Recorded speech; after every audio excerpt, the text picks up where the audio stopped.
Bonjour à tous, merci à vous d'assister avec nous à cette webconférence dédiée au coup de pouce chauffage en résidentiel et en collectif, en résidentiel collectif et en individuel. Durant cette webconférence, qui sera co-animée avec ma collègue Laurence Maoudou et moi-même, Nada Benzidan, sur ce sujet-là. Donc, pour commencer, on fera une petite introduction et les objectifs du coup de pouce, les critères d'éligibilité au coup de pouce chauffage en résidentiel collectif et la définition du bâtiment qui est importante au niveau des C2E. Ensuite, on passera par des exemples pour mieux comprendre le résidentiel en collectif, le coup de pouce en résidentiel collectif. Ensuite, les critères d'éligibilité pour le résidentiel en individuel et quelques exemples qui suivent. Les justificatifs obligatoires pour bénéficier du coup de pouce, les étapes à suivre pour bénéficier du coup de pouce et notre accompagnement Helio. Et par la suite, nos contacts et les questions-réponses. Pour poser les questions, vous avez un petit onglet en bas avec un point d'interrogation où vous pouvez cliquer. Et à noter qu'à l'issue de ce webinaire, donc même si vous n'avez pas forcément posé vos questions en séance, vous pouvez les poser en ligne ou par mail et que vous recevrez de toute façon la copie de cette présentation avec un mail récapitulatif. Donc vous pourrez reconsulter la présentation ultérieurement. Donc chez Helio, on est signataire de la charte coup de pouce chauffage. Donc il a été instauré en 2017 pour le résidentiel individuel et ensuite étendu sur le tertiaire en 2020 et par la suite au résidentiel collectif en 2022. Chez Helio, on peut vous accompagner financièrement pour surtout les bailleurs sociaux dans le remplacement de leur équipement de chauffage ou de production d'eau chaude sanitaire fonctionnant aujourd'hui au charbon, au fioul ou au gaz. On vous a mis une image qui représente le raccordement au réseau de chaleur et pour ça parce que c'est l'installation qui est mise en avant dans ce coup de pouce chauffage. Les objectifs du coup de pouce, donc, c'est de poursuivre et pérenniser les projets de rénovation énergétique, encourager à la sortie des énergies fossiles, offrir une aide financière pour faciliter la transition vers des systèmes de chauffage plus verts.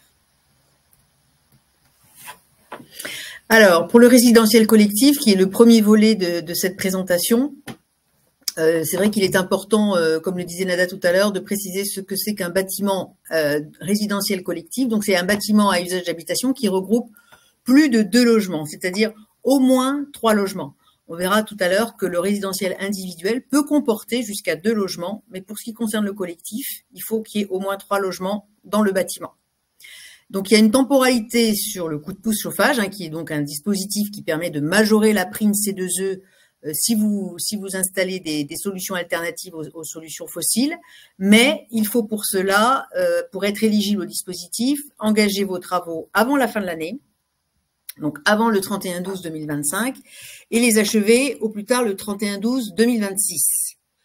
Sauf que depuis le 11 avril, depuis le 7 avril, mais pour les opérations engagées depuis le 11 avril, il y a eu un arrêté qui est paru de la part du ministère et qui vous permet d'étendre la date d'achèvement au 31 décembre 2027.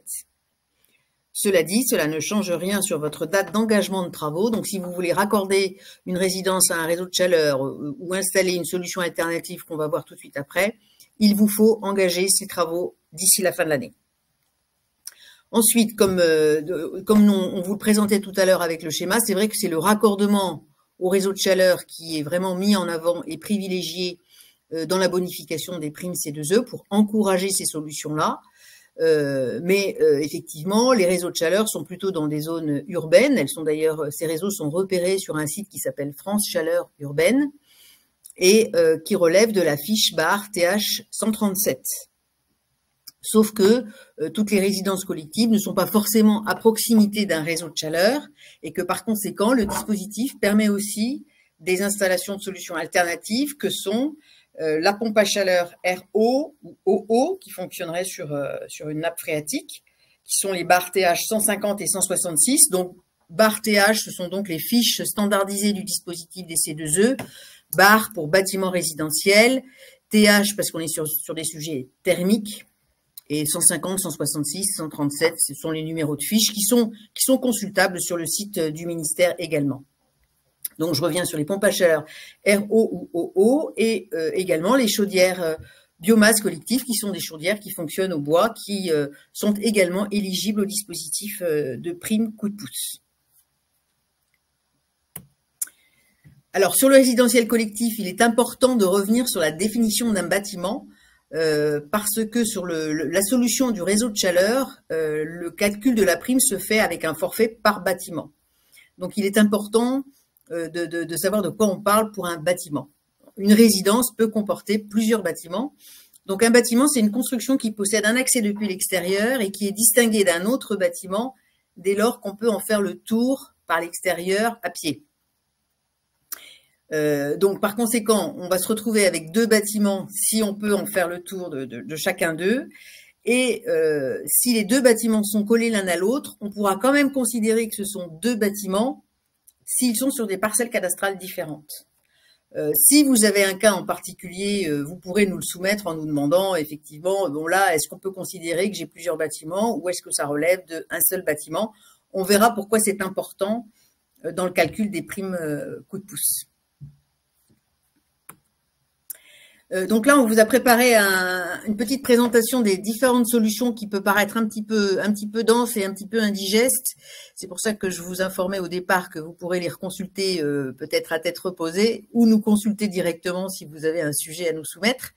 Mais en gros, le calcul des primes coup de pouce se fait à partir des fiches de chaque solution de chauffage alternative, le réseau de chaleur, les pompes à chaleur, ou la chaudière biomasse, et que à partir du calcul du volume des C2E qui sont exprimés dans la colonne du milieu, eh bien il y a un coefficient de bonification de votre prime. Je rappelle que dans le dispositif des C2E, le calcul d'une prime, c'est le volume des C2E générés multiplié par un tarif de rachat. Donc par exemple, si on prend le premier cas avec le raccordement à un réseau de chaleur, vous avez un forfait qui est calculé à droite cette fois, qui est directement de 12 gigawattheures par bâtiment pour un bâtiment en dessous de 125 logements. Donc on voit que la notion de bâtiment est importante parce que c'est la référence du calcul. Si vous êtes sur une résidence de plus de 125 logements, le volume des C2E générés est un petit peu supérieur, mais n'est pas proportionnel. Il se calcule avec la formule que vous voyez, 77 000 fois le nombre de logements plus 2 giga 3. Dans le cas d'une mise en place de pompe à chaleur collective à absorption, qui est la barre TH150, en fonction de la puissance, on le voit, soit inférieur, soit supérieur à 400 kW, en fonction des rendements qui sont prérequis. Il faut par exemple à droite que la pompe à chaleur qui est en dessous de 400 kW ait un rendement qui soit au-dessus de 111%, ou au-dessus de 126% selon les cas. Et pour une pompe à chaleur qui est au-dessus de 400 kW, il faut que son coefficient de performance soit supérieur à 1,6. Donc, une fois qu'on connaît la valeur des C2E générés en fonction du cas dans lequel on est, eh bien, le coup de pouce, c'est des coefficients majorateurs finalement. Donc, vous avez pour une pompe à chaleur en barre TH150, un coefficient de 1,3 si vous remplacez une chaudière au gaz ou de 2 si vous remplacez une chaudière au charbon ou au fioul. Donc, on voit que dans le coup de pouce chauffage, il y a d'abord un critère d'équipement que vous voulez installer. Qu'est-ce que je veux installer? Est-ce que c'est un raccordement de chaleur? Est-ce que c'est une pompe à chaleur? Et ensuite, qu'est-ce que je remplace? Est-ce que je supprime des chaudières au gaz? Est-ce que je supprime des chaudières au charbon ou au fioul? Il est donc à noter que, par exemple, un bâtiment, une résidence collective qui serait chauffée par des convecteurs électriques ne pourra pas être éligible à un coup de pouce chauffage parce que vous n'allez pas supprimer un équipement à énergie fossile. Donc, l'équipement que vous remplacez est aussi important que l'équipement que vous voulez mettre en place. Je continue sur la troisième ligne, la troisième fiche, c'est la même chose, c'est la mise en place d'une chaudière biomasse collective, donc une chaudière qui fonctionne majoritairement au bois et qui, en fonction de la chaleur nette produite par an, on va avoir un coefficient majorateur de 3 ou de 4, suivant qu'on remplace une chaudière au gaz ou une chaudière au charbon ou au fioul. Et enfin, les pompes à chaleur RO ou OO, c'est la même chose. En fonction d'un rendement, en fonction d'une puissance, vous avez des coefficients de majoration qui sont différents. Et on voit d'ailleurs à droite que la pompe à chaleur OO, qui fonctionne plutôt en géothermie, par comparaison avec les pompes à chaleur RO, ont des coefficients de majoration supérieurs. puisqu'on multiplie par 5 au lieu de multiplier par 3 et 4 quand on remplace du gaz ou du charbon ou du fioul en RO. Donc voilà un peu les données de volume de C2E générés en fonction des cas de solutions de chauffage que vous souhaitez mettre en place. Et là, on vous a fait le calcul des primes. On vous a donné des exemples en euros en prenant un tarif de 6 500 € par gigawattheure et en considérant qu'on est dans une zone climatique H1.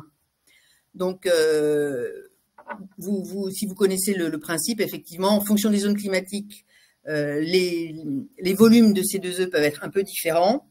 Et ensuite, en fonction du délégataire avec lequel vous travaillez ou votre partenaire C2E, les tarifs peuvent aussi être différents. Donc là, on est parti sur 6 500 € du giga, qui est le tarif minimum dans les coups de pouce en général. Coup de pouce rénovation globale ou coup de pouce rénovation d'ampleur. Il n'y a pas de tarif minimum sur le coup de pouce chauffage en résidentiel collectif. Mais on est quand même parti sur ce tarif-là parce qu'il est un petit peu connu dans notre jargon sur le tarif minimum à appliquer.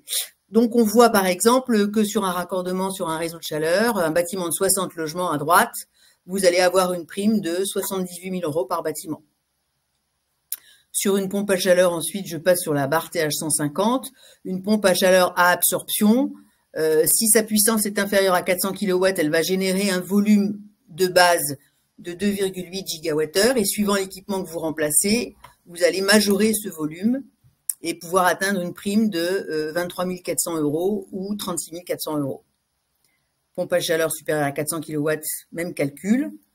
Vous voyez là les valeurs en kilowattheure CUMAC de certificat d'économie d'énergie et ensuite les coefficients de majoration du coup de pouce.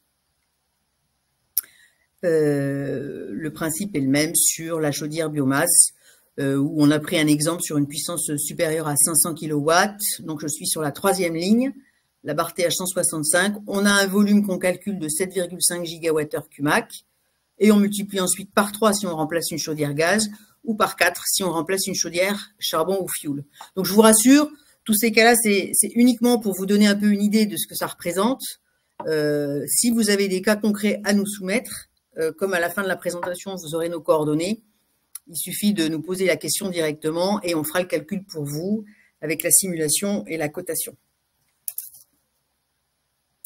Pompe à chaleur RO à la fin et OO, pareil, avec des exemples sur des volumes de C2E de base multipliés par les coefficients de majoration pour vous donner les primes auxquelles vous pouvez prétendre. Voilà pour le résidentiel collectif.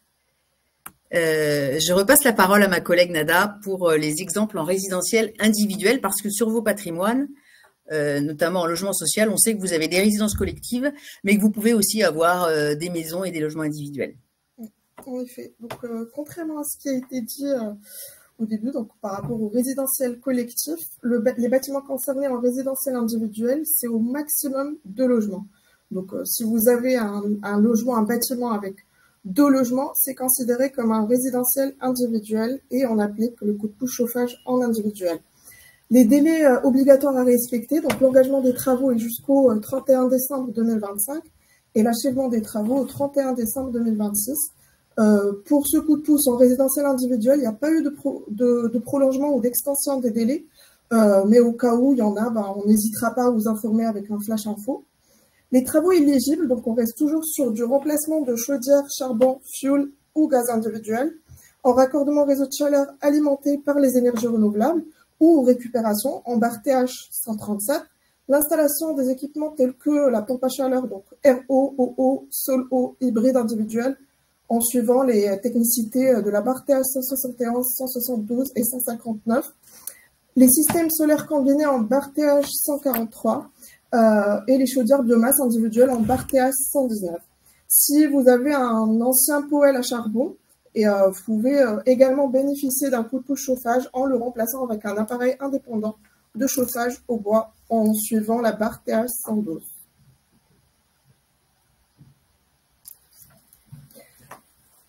Les volumes de C2E générés en individuel, donc contrairement au coup de pouce en résidentiel collectif, ce n'est pas une bonification, mais c'est un forfait qui est donné, c'est un forfait minimal qui est fixé par l'arrêté, en faisant les calculs, donc un tarif minimum qui équivaut à 6 500 € en gigawattheure. Et selon votre délégataire et vos conventions, les tarifs peuvent changer pour les bailleurs sociaux. En fiche barre TH 113, donc la mise en place d'une chaudière biomasse individuelle pour le chauffage ou pour le chauffage et l'eau chaude sanitaire. Le minimum de la prime à atteindre en ménage modeste, c'est 4 000 € et en minimal pour les autres ménages, c'est 2 500 €. Dans la slide qui suit, on vous fera des exemples pour être plus explicite parce que le calcul, là, si vous le voyez, le calcul, il est fait en fonction des volumes C2E qui sont donnés dans les colonnes précédentes. Et il est fait en fonction de l'équipement installé, donc en fonction de l'installation que vous allez effectuer, et le profil du ménage qui soit modeste ou autre, ou précaire. La barre TH 172, donc qui est la mise en place d'une PAC individuelle RO ou OO, également pour le chauffage ou le chauffage et eau sanitaire, pareillement comme la barre TH 113, donc vous prétendez d'une prime montant minimal d'à 4 000 € et pour les ménages modestes et pour les autres ménages au minimum 2 500 €. Sur le logement individuel, enfin, Nada va vous présenter un exemple, mais c'est vrai qu'en logement social, là, ce sont des valeurs qui s'appliquent plutôt à des particuliers. Quand vous, sur vos patrimoines, vous pouvez avoir 10, 12, 20 maisons sur lesquelles vous voulez remplacer les chaudières gaz par des pompes à chaleur, par exemple RO, eh bien, on va faire un calcul de prime qui va plus s'appliquer avec un taux de précarité qui correspond à votre département. Là, ce que vous voyez, ce sont les primes minimums que l'on doit pratiquer pour les particuliers. Et pour le logement social, où c'est plus, comment dirais-je, standardisé, parce qu'on ne va pas demander les relevés d'impôts de tous vos locataires, ce serait trop compliqué. On applique un taux de précarité standard du département qui est pareil, consultable sur le site du ministère. Donc, on peut peut-être on va vous montrer des exemples par rapport à ça. L'exemple qu'on a pris, c'est le département du Gers. Taux de ménage modeste, c'est 91% et les autres ménages, c'est 9%. Donc, la prime de rachat minimum, c'est de 6 500, comme dit précédemment. Et le module de calcul du volume C2E et de la prime, c'est le volume C2E fois le taux des ménages fois le prix de rachat.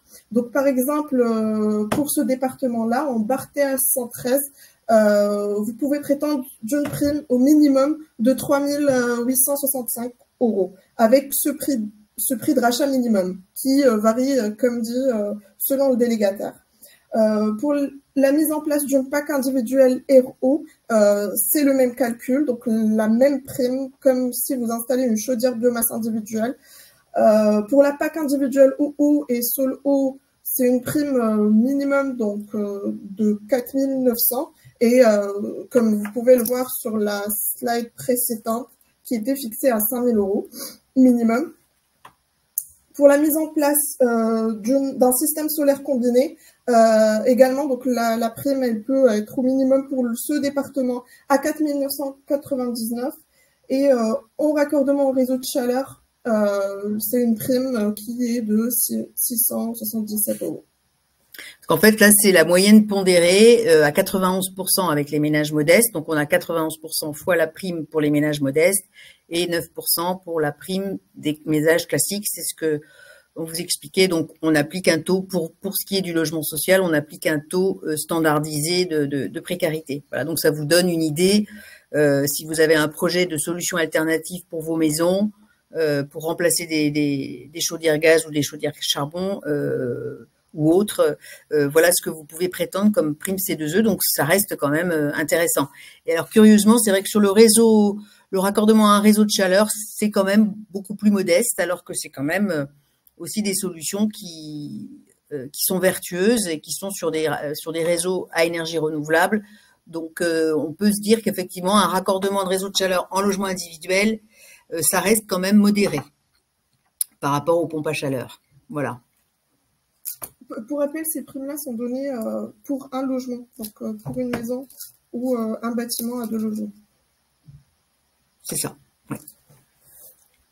Les justificatifs pour bénéficier du coup de pouce chauffage. Donc là, on vous a mis les justificatifs qui sont demandés. Potentiellement, vous aurez besoin d'autres d'autres justificatifs s'il n'y a pas que le raccordement au réseau de chaleur, en suivant d'autres, mais principalement, c'est les documents qui sont demandés au coup de pouce chauffage. Donc, la signature de l'AIF, donc un AIF, le devis pro qualifié RGE signé et daté avant les travaux, justificatif du raccordement au réseau de chaleur, donc soit la police d'abonnement ou le contrat. Dans le cas échéant, si vous n'arrivez pas à vous raccorder au réseau de chaleur, un justificatif qui prouve cela, un justificatif que l'équipement remplacé a été bien du gaz, du fioul ou du charbon. Et après les travaux, pour finaliser le dossier et le déposer au pôle national, donc on aura besoin de la facture détaillée avec le type, le modèle, la marque de l'équipement qui a été déposé et de l'équipement qui a été installé, la puissance et la mention comme quoi le professionnel qui a effectué les travaux est bien qualifié RGE, le PV de réception des travaux ou de la mise en service et l'attestation sur l'honneur signée par le bénéficiaire. Pour les entreprises, ils doivent être qualifiés RGE pour tous les travaux qui concernent la valorisation des C2E. Sur le justificatif du raccordement, donc en fait le ministère demande une attestation comme quoi c'était techniquement ou économiquement impossible. C'est-à-dire que dès lors que le réseau de chaleur est à une distance supérieure de plusieurs dizaines de mètres, ça commence à devenir compliqué d'un point de vue économique, ou d'un point de vue technique. Voilà, donc c'est ça que ça veut dire. Et en individuel, vous n'avez pas, en maison, vous n'avez pas de justificatif à produire. Vous pouvez installer des pompes à chaleur, même si un réseau de chaleur ne passe pas trop loin. Voilà, à titre indicatif. Donc c'est relativement assez fluide comme dossier, les coups de pouce chauffage, parce que à ce jour, en tout cas, on n'a pas il n'y a pas de contrôle 100% ou comme on peut avoir sur des coups de pouce en rénovation globale ou en rénovation d'ampleur. Le coup de pouce chauffage est moins assujetti à contrôle, donc c'est quand même des dossiers qui vont un petit peu plus vite en termes de C2E. Voilà, pour terminer cette présentation, simplement vous rappeler que nous, on peut vous accompagner sur les différentes étapes de votre projet, depuis le choix de votre solution et la vérification de son éligibilité, des contraintes à connaître, d'un tarif qu'on peut vous proposer, de passer par la signature d'un accord d'incitation financière AIF qui contractualise le fait que on est ensemble sur votre projet et que c'est Elio qui va valoriser vos C2E. Et donc ensuite de nous fournir les factures ou le devis signé pour pouvoir consolider ce dossier et jusqu'au versement de la prime à la fin. Voilà pour cette présentation rapide de coups de pouce chauffage en logement collectif et individuel. Si vous avez des questions, c'est maintenant. On est à votre disposition. Il me semble que j'en vois une. Question 1, non. Y a-t-il un coup de pouce pour la barre TH 166? Oui, si en pompe à chaleur hybride, coup de pouce barre TH 166, oui, il y a un coup de pouce chauffage qui est possible, bien sûr. Donc je vous invite, vous parlez sans doute d'une production de chaleur avec à la fois des pompes à chaleur et des chaudières gaz. Donc oui, c'est possible. Oui, gaz et PAC. Alors, dans le coup de pouce chauffage hybride, il faut que je vérifie, mais il ne faut pas que le gaz prenne une proportion plus importante qu'un certain pourcentage de la production totale. Et en tout cas, ce pourcentage de la proportion des pompes à chaleur par rapport à la puissance totale vient pondérer le calcul. C'est vrai que ici, quand on a regardé les exemples, il y a un coefficient R qu'on a considéré comme égal à 1. Mais ici, le calcul des C2E, donc je reviens sur la barre TH166 avec une solution hybride. Si vous conjuguez des pompes à chaleur avec des chaudières gaz, vous avez un coefficient R qui vient pondérer la valeur du volume C2E généré en fonction de la proportion de puissance pompe à chaleur par rapport aux chaudières gaz.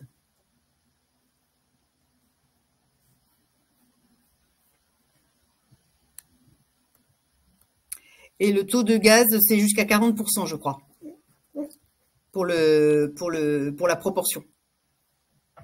À vous confirmer.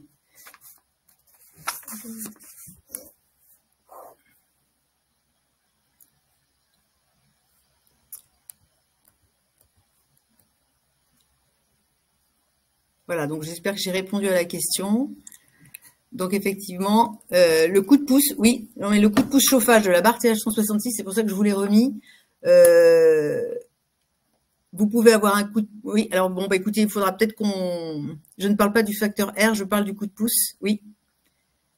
Vous avez un coup de pouce sur la barre TH166, mais vous parlez d'une solution hybride. Et donc, vous parlez sans doute du coup de pouce sur la barre TH166 conjugué avec du gaz, la barre TH107. À creuser, monsieur Darocha. Est-ce qu'il y a d'autres questions?